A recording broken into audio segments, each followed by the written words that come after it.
से डिप्रेशन में 2-3 महीना से, तो उसके लिए क्या उनको बोलना कथा सुने, अपने आप डिप्रेशन कथा खत्म। वो सुनती नहीं, उसके बच्चे छोटे छोटे हैं तो।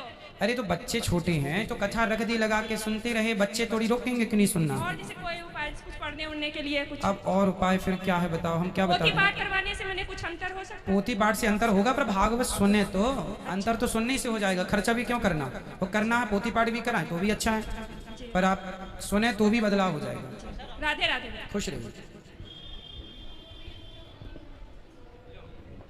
देवाय नमः। अहम डॉक्टर स्नेहवस्थी कानपुरतः संस्कृत संभाषणस्य मम कार्यमस्ति। गुरुवार प्रथम बार दर्शनं करोमि अत्र। मम हृदये एकं प्रश्नम् अस्ति। जी जरूर। राधा रुक्मिणी द्वयोः मध्ये का भेदः?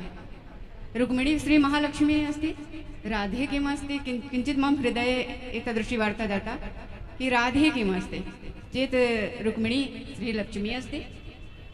राधा और रुक्मणी जी में बस इतना ही अंतर है कि राधा लक्ष्मी है, रुक्मणी जी, और जो राधा है वो भगवान की दो पत्नियां हैं, एक लक्ष्मी एक महालक्ष्मी।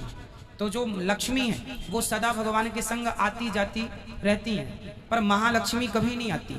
केवल महालक्ष्मी इस धरती पर एक ही बार आई कृष्ण लीला में राधा बन करके, तो वो जो शक्ति है वो महालक्ष्मी है। तर्हि सीता जी का अस्ति?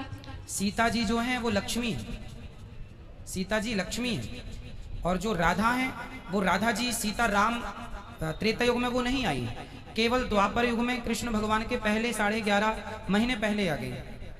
और ये वृंदावन से बाहर नहीं जाती, क्योंकि जो लक्ष्मी है ना ये बैकुंठ से बाहर जा सकती हैं, पर महालक्ष्मी कभी बैकुंठ से बाहर नहीं जाती। इसलिए राधा जी, कृष्ण तो चले गए द्वारिका, पर राधा कहीं नहीं गई, क्योंकि वो वृंदावन बैकुंठ ही है, तो वो बैकुंठ छोड़ के कहीं नहीं गई। इतोपि एकं प्रश्नं।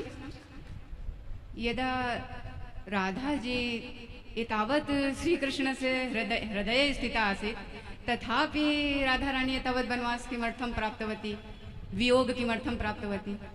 वियोग नहीं हुआ, केवल कहने सुनने में होता क्या है। हमने एक दिन कथा में सुनाया था कि जो राधा रानी है वो जो रो रही हैं मेरे कृष्ण के लिए, एक्चुअली वो हम जीव मात्र को उपदेश दे रही हैं रो कर कि बेटा जैसे मैं कृष्ण के लिए रो रही हूं उनके प्रेम में, जब तक आप लोग ऐसे नहीं रोएंगे तब तक आपको भगवान की प्राप्ति नहीं होगी। तो हम भी उनसे सीखें कि ईश्वर को ना हम देखो इतने ज्ञानी नहीं हैं कि जब तप ध्यान धारणा से पालें, जंगल चले जाएं, त्याग कर लें, इतने तो गुण नहीं हैं। तो राधा जी कहती हैं किशोरी जो है ना, कृपा बरसाने वाली है ना, परम दयालु है ना, इसलिए वो रोकर बताती हैं कि जैसे हम गोपियां, हम भोली, हम गांव की, हम ब्रज की भोली गवारनिया, जब तप और साधन क्या जाने, हम प्रेम नगर की बंजारन। हम तो कुछ नहीं जानती, हम केवल रोना जानते हैं। जैसे छोटा सा बच्चा कुछ नहीं करता, जब उसे भूख लगती है तो रोता है, प्यास लगती है रोता है, मच्छर काटता है रोता है,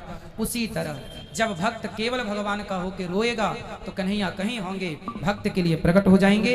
हम जैसे जीव के लिए, उद्धव जैसे ज्ञानियों के अभिमान को नष्ट करने के लिए उन्होंने, भगवान ने उद्धव जी को वृंदावन भेजा। और वो लीला राधा रानी का, किशोरी जी का वो रोना, वो वियोग केवल, अब जैसे राम सीता के लिए खोज रहे हैं, हे सीता कहाँ हो, क्या राम जी को पता नहीं है कहाँ है सीता, पर वो एक लीला है, वो एक लीला है समाज के लिए।